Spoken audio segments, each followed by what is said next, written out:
ഇത് ഏറെ നാളായി പ്ലാൻ ചെയ്തിരുന്ന ഒരു ചെറിയ യാത്ര.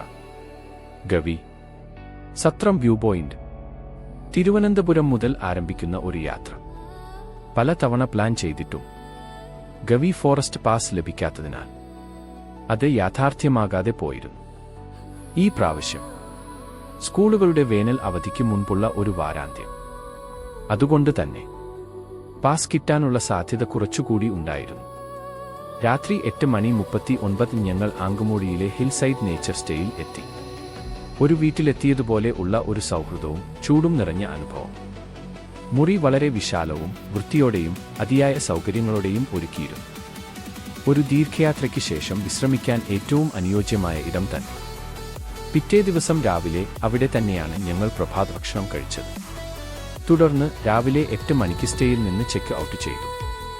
അതിനുശേഷം ഞങ്ങൾ മുരുകനെ കണ്ടു. ഗാവി ഫോറസ്റ്റ് പാസ് ഒരുക്കാൻ സഹായിച്ച ആളാണ് അദ്ദേഹം. ഒരു ദിവസം വെറും 30 വാഹനങ്ങൾക്ക് മാത്രമേ പ്രവേശനാനുമതി ലഭ്യമാകൂ എന്നതിനാൽ ഈ പാസ് നേടുന്നത് വളരെ ബുദ്ധിമുട്ടുള്ളതാണ്. അദ്ദേഹത്തിന്റെ കോൺടാക്ട് നമ്പർ വീഡിയോയുടെ ഡിസ്ക്രിപ്ഷനിൽ നൽകുന്നതാണ്.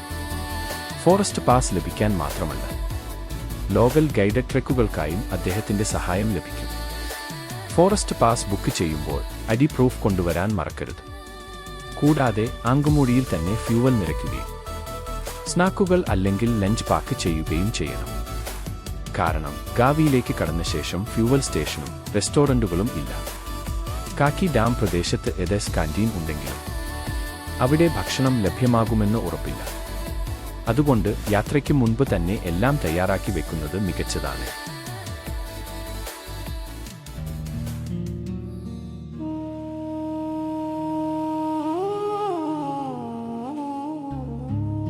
വഴിയൊട്ടാകെ പുതിയ ആനപ്പഴത്തിന്റെ അടയാളങ്ങൾ കാണാം. അടുത്തിടെയാണ് കാട്ടാനകൾ ഇവിടെ കൂടി പോയതെന്നു തോന്നിപ്പിക്കുന്ന തെളിവുകൾ. പക്ഷേ അത്ഭുതകരമായി ഒരിടത്തും കാട്ടാനകളുടെ സാന്നിധ്യം കാണാനില്ല.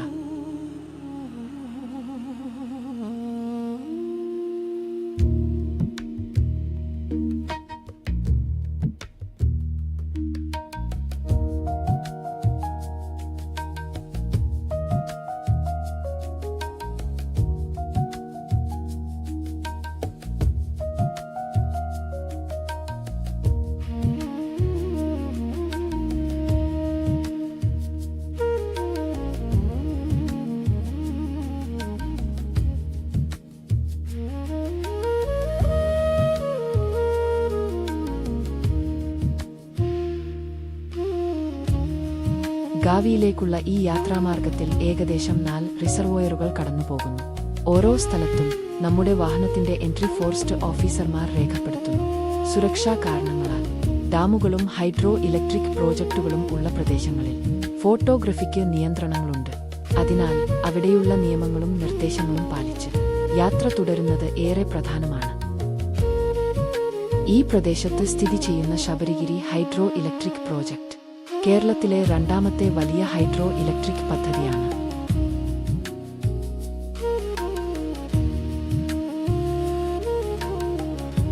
ഇവയാണ് പെൻസ്റ്റോക്ക് പൈപ്പുകൾ. താഴെയുള്ള മൂളിയാർ ഹൈഡ്രോ ഇലക്ട്രിക് പ്രോജക്റ്റിലേക്ക് ജലം എത്തിച്ച് വൈദ്യുതി ഉൽപ്പാദിപ്പിക്കാൻ സഹായിക്കുന്ന പ്രധാന വഴികളാണ് ഇവ.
ഗാവിയിൽ കേരള സർക്കാർ നിയന്ത്രിക്കുന്ന KFDC ഹോട്ടലിൽ താമസ സൗകര്യം ബുക്ക് ചെയ്യാം. അതോടൊപ്പം ഫോറസ്റ്റ് ട്രെക്കിംഗ്, ബോട്ടിംഗ് പോലുള്ള വിവിധ വിനോദ പ്രവർത്തനങ്ങളും ഇവിടെ അനുഭവിക്കാം.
യാത്ര തുടരുന്നതിനിടെ ഇടയ്ക്ക് കൊമ്പുകൾ കുലുങ്ങുന്ന ശബ്ദം കേട്ടു. മുകളിലേക്ക് നോക്കിയപ്പോൾ മരത്തുമ്പുകളിൽ ആശ്വാസമായി ഇരിക്കുന്നു നീലഗിരി ലങ്കൂറുകളുടെ ഒരു കൂട്ടം ഞങ്ങളെ വരവേറ്റു.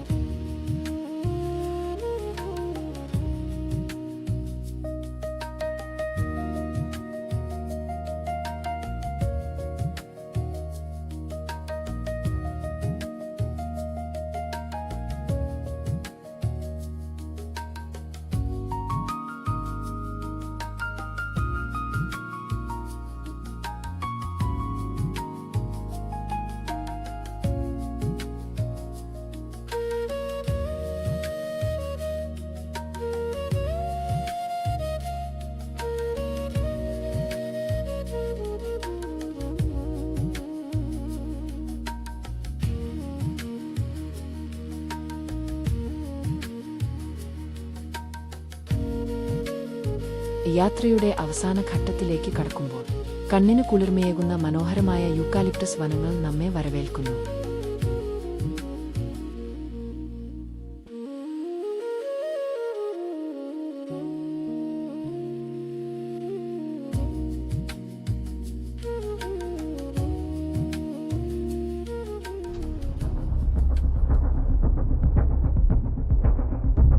വല്ലക്കാട് ചെക്ക് പോസ്റ്റ് പിന്നിട്ട് നമ്മൾ ഒടുവിൽ സത്രം വ്യൂ പോയിന്റ് ഒരു ലേക്കുള്ള ഓഫ് റോഡ് ട്രാക്ക് പരീക്ഷിക്കാൻ തീരുമാനിച്ചു.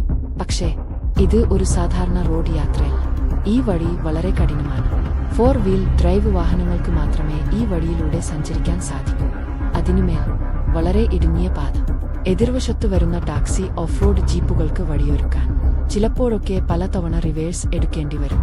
അതും മതിയാവാതെ സ്വകാര്യ ജീപ്പുകളുമായി സത്രത്തിലേക്ക് എത്തുന്നവരെ അവിടത്തെ ഓഫ് റോഡ് ടാക്സി ഡ്രൈവർമാർക്ക് അധികം ഇഷ്ടമല്ല. എങ്കിലും അവിടെ എത്തിച്ചേരാനുള്ള ആ ആവേശം ഈ വെല്ലുവിളികളെയെല്ലാം മറികടക്കാൻ നമ്മളെ പ്രേരിപ്പിച്ചു.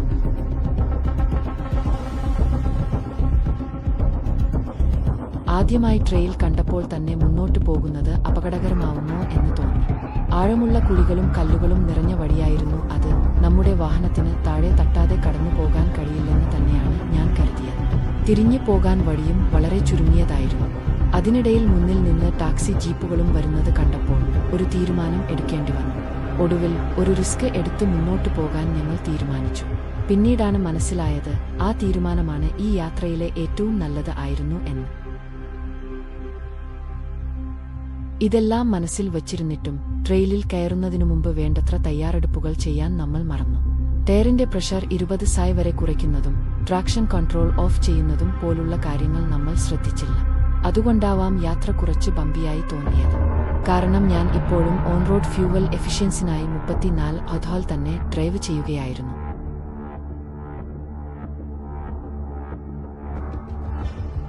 യാത്ര വളരെ ബമ്പിയായതിനാൽ ശരിയായി ചിത്രീകരിക്കാൻ ഞങ്ങൾക്ക് കഴിഞ്ഞില്ല. വീഡിയോയിൽ കാണുന്നതിനേക്കാൾ ഏറെ ഭയപ്പെടുത്തുന്നതാണ് ഈ ട്രെയിൽ യാഥാർത്ഥ്യത്തിൽ, അതിനാൽ നിങ്ങൾ മുൻകൂട്ടി ശ്രദ്ധിക്കണം. യാത്രയിലെ ഏറ്റവും ടെൻഷൻ നിറഞ്ഞതും കഠിനവുമായ ഭാഗങ്ങൾ റെക്കോർഡ് ചെയ്യാൻ പോലും ഞങ്ങൾ മറന്നു. കാരണം അപ്പോൾ മനസ്സ് മുഴുവൻ എന്തെങ്കിലും തെറ്റിപ്പോകുമോ എന്ന ആശങ്കകളിലായിരുന്നു.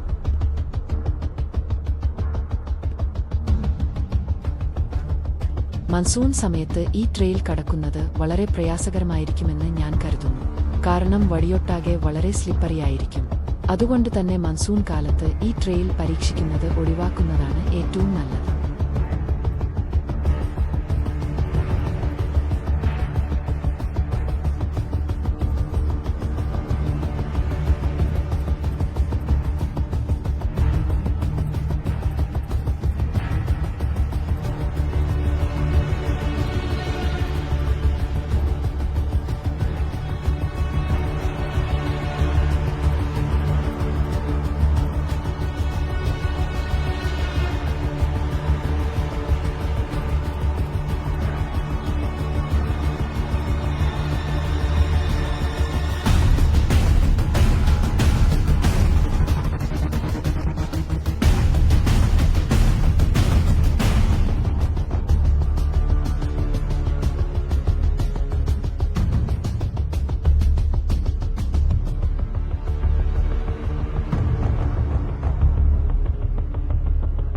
സാത്രം വ്യൂ പോയിന്റിൽ എത്തിച്ചേരുന്ന നിമിഷം തന്നെ അവിടെ ഉണ്ടായിരുന്ന ലോക്കൽ ജീപ്പ് ടാക്സി ഡ്രൈവർമാർ നമ്മളെ കണ്ടതോടെ അസ്വസ്ഥരായി.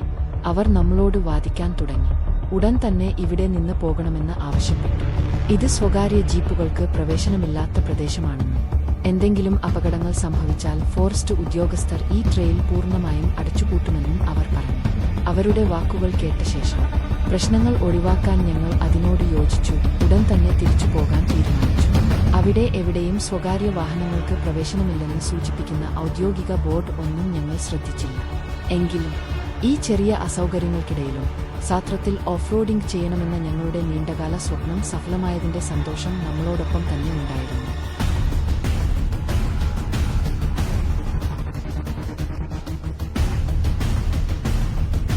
ട്രെയിലിന്റെ ബുദ്ധിമുട്ടും അതിനൊപ്പം ജീപ്പ് ടാക്സി ഡ്രൈവർമാരുടെ പ്രശ്നങ്ങളും പരിഗണിക്കുമ്പോൾ ഒറ്റയ്ക്ക് യാത്ര ചെയ്യുന്നവർ സത്രം സന്ദർശിക്കാൻ ഒരു ലോക്കൽ ടാക്സി ജീപ്പ് എടുക്കുന്നതാണ് ഏറ്റവും നല്ലത്.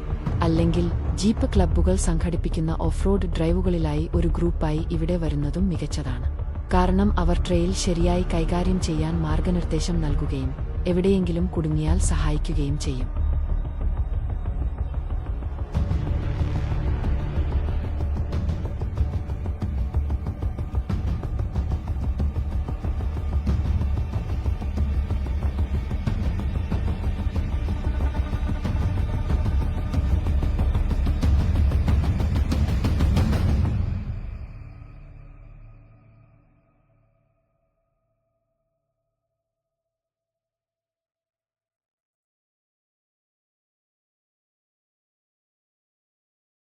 ഇപ്പോൾ സത്രം 1 മുതൽ ആരംഭിച്ച നമ്മുടെ ഓഫ് റോഡ് യാത്ര പൂർത്തിയായതിനാൽ അടുത്ത ലക്ഷ്യമായി സത്രം എയർ സ്ട്രിപ്പ് വ്യൂ പോയിന്റിലേക്ക് പോകാൻ നമുക്ക് ശ്രമിക്കാം. ലോക്കൽ ജീപ്പ് ടാക്സി ഡ്രൈവർമാർ നമ്മളെ വ്യൂ പോയിന്റ് 3 നിന്ന് സത്രം എയർ സ്ട്രിപ്പിലേക്ക് പോകുന്ന ഓഫ് റോഡ് ട്രാക്ക് ഉപയോഗിക്കാൻ അനുവദിക്കാതിരുന്നതിനാൽ നമ്മൾക്ക് ഒരു നീളം കൂടിയ വഴിയിലൂടെ യാത്ര തുടരേണ്ടി വന്നു. ചായത്തോട്ടങ്ങൾക്കിടയിലൂടെ കടന്നുപോകുന്ന ഭാഗികമായി തകർന്ന ടാർ റോഡുകൾ വഴിയായിരുന്നു ആ യാത്ര. ഈ വഴി സാധാരണ 2 വീൽ ഡ്രൈവ് വാഹനങ്ങൾക്കു പോലും എളുപ്പത്തിൽ എത്തിച്ചേരാനാകുന്നതാണ്.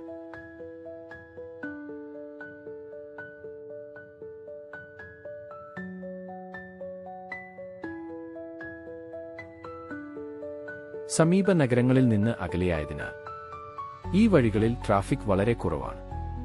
ചായത്തോട്ടങ്ങളിലെ തൊഴിലാളികളും നാട്ടുകാരുമാണ് പ്രധാനമായും ഈ റോഡുകൾ ഉപയോഗിക്കുന്നത്.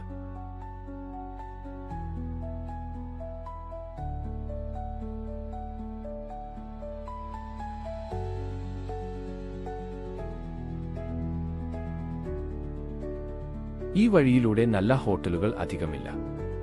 അതുകൊണ്ട് ഇവിടേക്ക് യാത്ര പ്ലാൻ ചെയ്യുന്നവർ കുറച്ച് സ്നാക്സും ഭക്ഷണ സാധനങ്ങളും കൂടെ കരുതുന്നത് നല്ലതാണ്. അല്ലെങ്കിൽ ഭക്ഷണം കിട്ടാൻ കട്ടിക്കാനം വരെ പോകേണ്ടി വരും.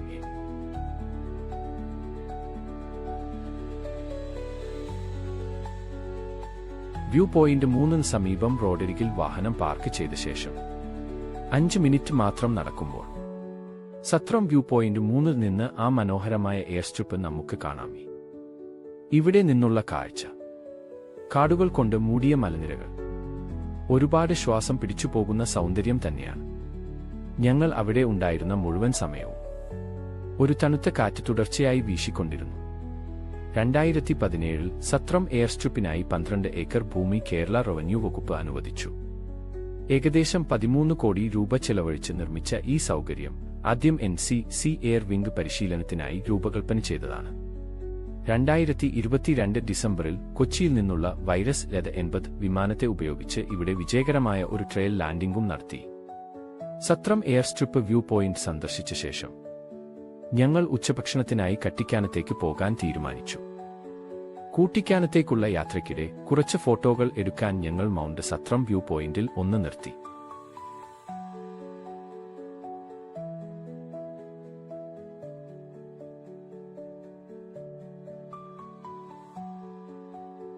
കുട്ടിക്കാനത്തേക്കുള്ള വഴിയിലൂടെ അനവധി ആകർഷകമായ ടീ തോട്ടങ്ങളുടെ വ്യൂ പോയിന്റുകൾ കണ്ടു. അതിൽ ചിലയിടങ്ങളിൽ നിർത്തി ഞങ്ങൾ വീണ്ടും കുറച്ച് ചിത്രങ്ങൾ എടുത്തു. പരുത്തുംപാറ വഴിയായിരുന്നു നമ്മുടെ യാത്ര. എന്നാൽ കഴിഞ്ഞ വർഷം അവിടെ പോയ അനുഭവമുള്ളതിനാൽ ഈ പ്രാവശ്യം നിർത്താൻ ഞങ്ങൾ പ്ലാൻ ചെയ്തില്ല. അതേസമയം വേനൽക്കാലമായതിനാൽ പരുത്തുംപാറയിലെ മലനിരകൾ എല്ലാം വരണ്ട പുല്ലുകൊണ്ട് മൂടപ്പെട്ടിരിക്കുമെന്നായിരുന്നു ഞങ്ങളുടെ ധാരണ. അതിനാൽ നേരെ കട്ടിക്കാനത്തെ ഓപ്പൺ കിച്ചൺ റെസ്റ്റോറന്റിലേക്കാണ് ഞങ്ങൾ യാത്ര തുടർന്നത്.